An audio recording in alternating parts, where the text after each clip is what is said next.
খবর পেতে চান সাবস্ক্রাইব করুন টলি সিক্রেট আর পেয়ে যান আপনার পছন্দের তারকার লেটেস্ট আপডেট।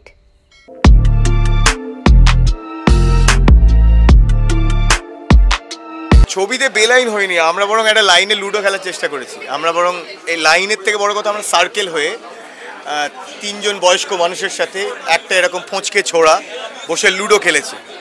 তো বেলাইন আমি হইনি, বরং খুব মজার অভিজ্ঞতা এবং বিশেষ করে পরানদার সাথে অভিনয় করতে পারা এটা সৌভাগ্যের ব্যাপার। তো দুর্দান্ত অভিজ্ঞতা।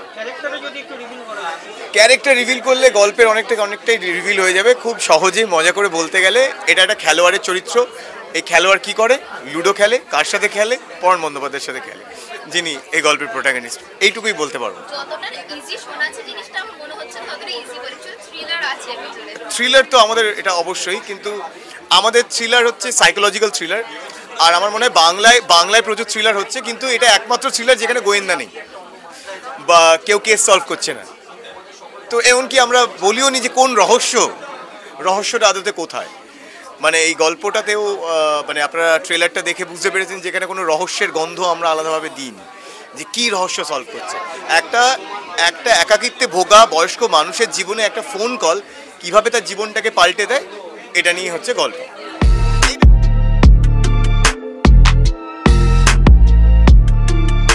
বেলাইনে হয়তো আমি আনসার, শ্রমিকদা বলে দিয়েছে। যদিও ও আমার থেকে অনেক সিনিয়র ডিরেক্টর, বাট আমি ওকে সবসময় শ্রমিক বলেই ডাকি, আমার খুব কাছের। আর ছবিটা করতে গিয়ে যেটা আমি ফিল করেছি যে ছবিটা একটু অন্যরকমের ছবি, যেটা সবথেকে ভালো পার্ট সিনেমাটার মধ্যে, যে আমরা রিলেটেবল একটা সিনেমা বানাতে পেরেছি যেখানে মানুষ নিজেদেরকে রিলেট করতে পারবে। আজকে সবথেকে বড় জায়গা হচ্ছে ছবির মধ্যে ইউএসপি। যদি তোমরা সকলে বলো, জিজ্ঞাসা করো যে আফটার পারিয়ার সাকসেস বেলাইনও সাকসেসফুল হবে, আমি বিশ্বাস রাখি। ছবিটা আমি নিজে দেখেছি, হলে নিজের পয়সা খরচ করে যখন জনতা যাবে, সে 100% এন্টারটেইনড হবে এবং নিজেকে রিলেট করতে পারবে। সেটার জন্যই ছবিটা বেলাইন। এবং এখানে আমি হয়তো বেলাইন থেকে লাইনে ফেরতে আনছি অনেক কিছু, তাই জন্য আমি আর বেশি কিছু রিভিল করছি না। ওটাই তো মজা, ওটাই তো সাসপেন্স। দেখো, একটা জিনিস মাথায় রাখতে হবে, আমার জীবনে হয়তো সবথেকে বড় পাওয়া যে পরানদার সাথে এতক্ষণ ধরে কাজ করতে পেরেছি। মানে credit goes to our director and producer. এবং আমি হরিশজির ব্যাপারেও বলবো যে হরিশজি এরকম একটা সিনেমা ভেবেছেন এবং সাপোর্ট করেছেন, সেটাও একটা বড় পাওয়া। তো এইভাবে ভেবেই পুরো সিনেমাটা হিট। আর আমি এটুকু বলতে পারি যে আমি এমন একটা চরিত্রে অভিনয় করছি যেটা এখন অবধি আমি করিনি। আর সেটাকে লোককে যদি বুঝতে হয় যে আমি কি, সেটা পুরো সিনেমাটা দেখতে হবে।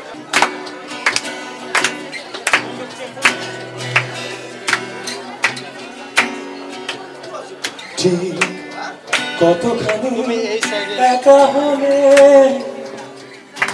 শূন্যে মিলিয়ে যাওয়া যায়, কমে কমে কমে কমে শেষে শেষ হয় সব অন্তরায়। মায়া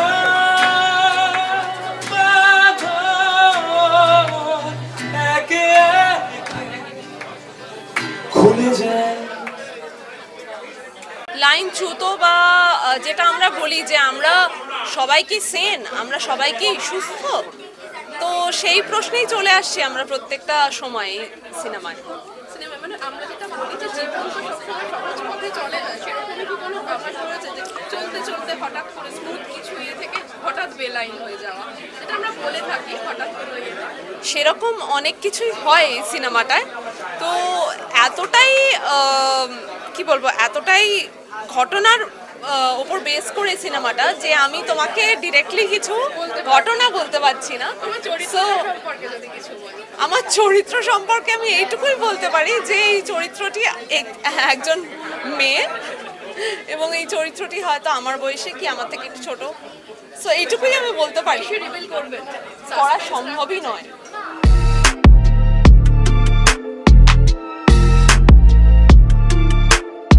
এটা আমার বড় পর্দার প্রথম ছবি, এটা একটা বিশাল বড় ব্যাপার আমার কাছে। মানে এটা আমার মানে এর আগে আমি করেছি এবং শ্রমিকের সাথেই করেছি এবং সেইগুলো আমাদের ফিল্ম ফেস্টিভ্যালে নানা রকম জায়গায় গেছে এবং উপহারও পেয়েছে ইত্যাদি, কিন্তু মানে পুরস্কার পেয়েছে।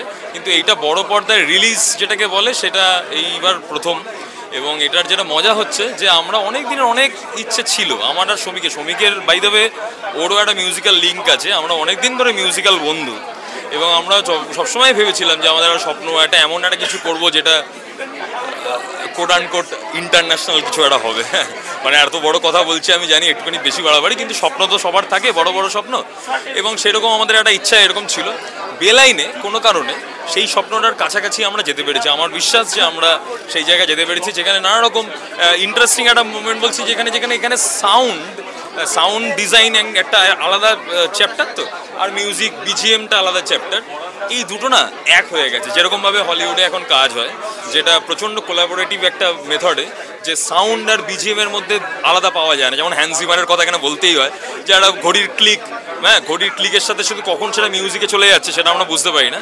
আমরাও সেরকম কিছু ইচ্ছা ছিল এবং সেইগুলো ফাইনালি করতে পেরেছি একটা বাংলা ছবিতে। এটা আমাদের কাছে একটা বড় একটা চ্যালেঞ্জও ছিল এবং সেটা আমরা মনে হয় সাকসেসফুলি করতে পেরেছি আমাদের কাছে মনে হয়। এবার আপনারা যারা দেখবেন তারা এটা বলতে পারবেন যে কীরকম আমরা পেরেছি।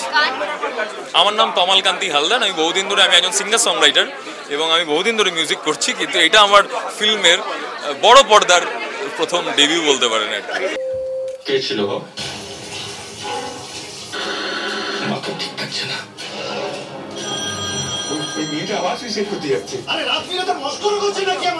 স্ট্রাগলার স্ক্রিপ্ট রাইটারের যে একজন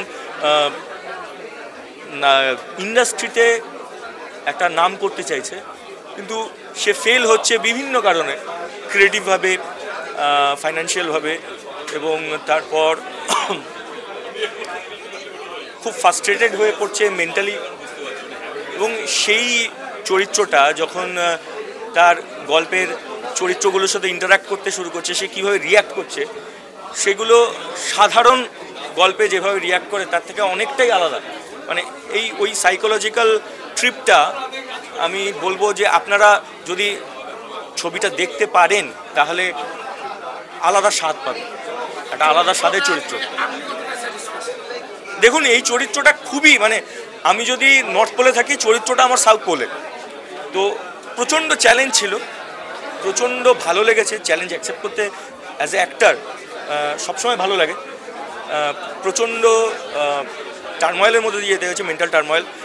তার কারণ হচ্ছে ক্যারেক্টারটা প্রিপারেশন করার জন্য, এবং সেটা একটা প্রচণ্ড ইন্টেন্স একটা প্রসিডিওর গেছে, এবং সেটা খুবই ভালো, খুবই এনজয় করেছি আমি, যে এরকম একটা অদ্ভুত চরিত্র আমি পেয়েছি। এরকম চরিত্র সচরাচর পাওয়া যায় না। তাই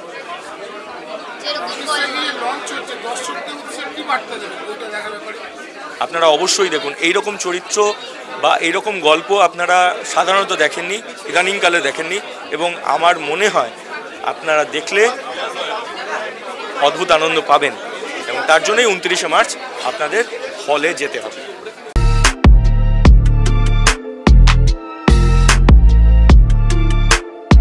এবার দেখুন, পরান্দার সাথে আমি তো ছবির পরের লোক, আমি পোস্ট প্রোডাকশনের লোক বেসিক্যালি।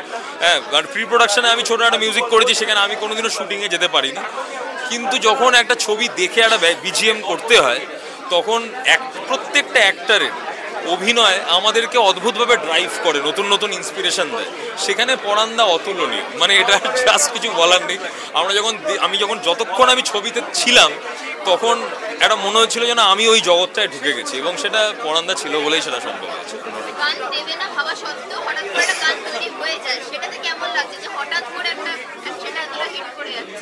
হিট করেছে নাকি সেটা তো আলাদা ব্যাপার, কিন্তু লোকজনের ভালো লাগছে আর কি, আমাদের ক্রুয়ের। হ্যাঁ, মানে ব্যাপারটা হচ্ছে প্রথম দিকে তো কোনো ঠিক থাকে না যে এরকম গান থাকবে। আমরা পুরোটাই ভেবেছিলাম যে যতটা ছবির জন্য দরকার। তা শেষ মুহূর্তে আমাদের প্রডিউসার হরিতজি এবং আমাদের ডিরেক্টর শ্রমিক দুজনেই আবদার করে যে তমাল একটা গান দরকার, কিন্তু একটা গান যদি একটা প্রমোশনাল, যদি একটা বাংলা সিনেমা হবে, একটা গান হবে না। হ্যাঁ, মুভিতে না দুটো গান আছে, একটা হিন্দি গান আছে, কিন্তু সেটা ছবির জন্যই তৈরি করা। বাই দ্য ওয়ে, ওটা একদমই, ওটা মনে হবে আমি গাইছি না, ওটা রফিজি গাইছেন আর কি। চাই হোক, ওটা রফিজিকে তো ওই গানটা এই রে, হ্যাঁ, আচ্ছা, সেটা আমি বলছি, মানে আমি দুটোই গেয়েছি। হ্যাঁ, আমি এটা ছোট্ট করে গাইতে পারি, এটা অন্যরকম, মানে রোকো রোকো কোই মুঝে রোকো কहीं खो न जाओ तेरी आंखों में वैद नो न जाए जिंदगी तेरे कोई तो शिकी राहों में ओ रबा पा पा पा पा बाहों में भर लूं मुझको मेरी जान दा दा दा दा दा মানে একদম মানে 80s এ আমার এটা খুব মজা লাগে। 80s এর একদম যেরকম আমরা শুনে বড় হয়েছি ঠিক সেরকম একখানা গান আমরা রিপ্রোডিউস করার চেষ্টা করেছি। আর যে বাংলা গানটা আছে সেটা পুরোপুরি সিনেমার ওরিয়েন্টেড, মানে সিনেমার গল্পটাকে ধরে আমি যেরকম মিউজিক করি, আমরা যেরকম এক্সপেরিমেন্টাল সাউন্ড পছন্দ করি সেরকম একটা গান আমরা বানাতে চেষ্টা করেছি। আপনারা বলবেন কীরকম লাগে।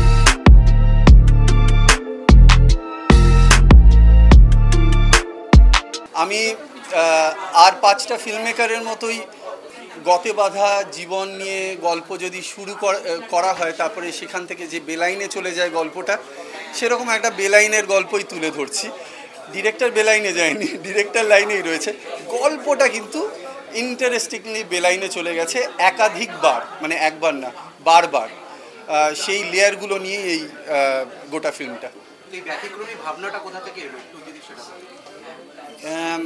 আমি আমার চারপাশে প্রচুর মানুষ দেখেছি ছোটোবেলা থেকে, বিশেষ করে বয়স্ক মানুষজন। আমার ঠাকুরদাকে দেখেছি, আমার দাদুকে দেখেছি এবং পাড়া প্রতিবেশীর অনেককে দেখেছি, যারা খুব মানে শেষ বয়সটায় খুব একটা ঘরের মধ্যে বন্দি অবস্থায় কাটিয়েছে।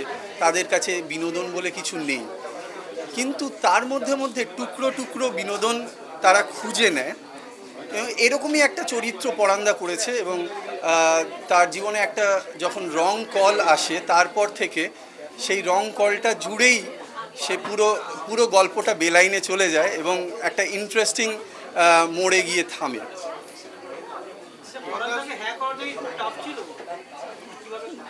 This film was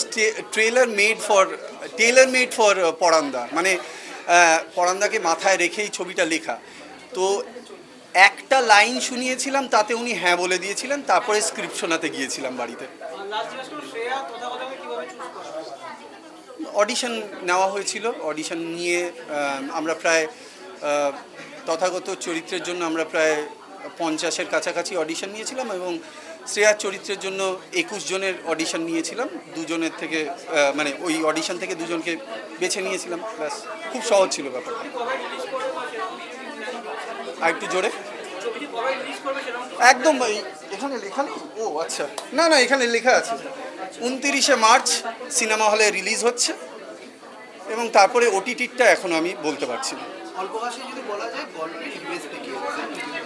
এই গল্পের ইউএসপি হচ্ছে ঠিক যখন মানুষ মনে করবে যে এই তো এই গতে চলছে, সেই মুহূর্তেই গল্প আবার একটা মোড় নেবে এবং 1 সেকেন্ডও আমরা দর্শকদের বোর হতে দেব না। এটা হচ্ছে মূল উদ্দেশ্য। আমি ছবি ব্যবসায়তে ইনভেস্ট করি, ওর মধ্যে একটাই ছবি রয়েছে, তো নিশ্চয়ই content is the first thing যার জন্য আমরা ইনভেস্ট করি। ওর পরে আমাদের ডাইরেক্টর সঙ্গে প্ল্যানিংটা হয়। আর নো ডাউট আমার ডাইরেক্টরের উপরে আমার কনফিডেন্স লেভেলটা খুব বেশি, খুব বড়, কেন কি he is a very honest and dedicated person. এই জন্যে আমি নিশ্চয়ই ওর একটা ভালোবাসা বলবো, ওর উপরে একটা কনফিডেন্স বলবো, আর এক সঙ্গে সঙ্গে কন্টেন্ট উপরে এত সুন্দর কন্টেন্ট আছে, ওই জন্য আমরা এখানে ইনভেস্ট করেছি। না না না না না, এর আগে আমার রিলিজ হয়েছে জো করে ছবি, এর ছাড়া আমাদের 5টা-6টা ছবি অলরেডি বানানো রয়েছে, যার মধ্যে গন্ধ আছে, রোডোডেন্ড্রন আছে, মিষ্টি আছে, সেসব বানানো রয়েছে। হ্যাঁ এক্স্যাক্টলি, ছবি যে বানানো যায় একটা ভেরি ভালো প্ল্যাটফর্ম, যেখান থেকে আমি কোনো সোশ্যাল মেসেজটা দিতে পারবো। এখানে দুটো ওয়ার্ড আছে যে হিন্দিতে আমরা বলি, ওয়ান ইজ একান্তবাস অ্যান্ড আনাদার ইজ अकेलापन। अकेलापन মধ্যে পুরো জগৎ আপনাকে ছেড়ে চলে যায়, আপনি अकेला হয়ে যান। আর একান্তবাস মানে আপনি পুরো জগৎকে ছেড়ে নিজের মধ্যে নিজেকে হু এম আই, যে নর্মাল একটা কোয়েশ্চেন আজকে ইয়াং জেনারেশন মধ্যে রয়েছে, এখানে একটা oldest person who am I করছে। সে this is a psychological social message, যেখানে হু এম আই আমরা করছি। এত জনরে মুভি বানাচ্ছেন, এইটা কেন চুজ করলেন? মানে এটা তোমাদের স্পেশালিটি কি? আবার বললাম, এই কনসেপ্টটা যার মধ্যে আমি হু এম আইটা খুঁজতে পাচ্ছি, একটা ওল্ড এজ পার্সন যে আমাদের ফ্যামিলিতে সবার দাদুটা রয়েছে, সে আমি কানেক্ট করতে পেরেছি কি আমার দাদু কিভাবে থাকবে, ওই জন্য আমি ছবি বানিয়েছি।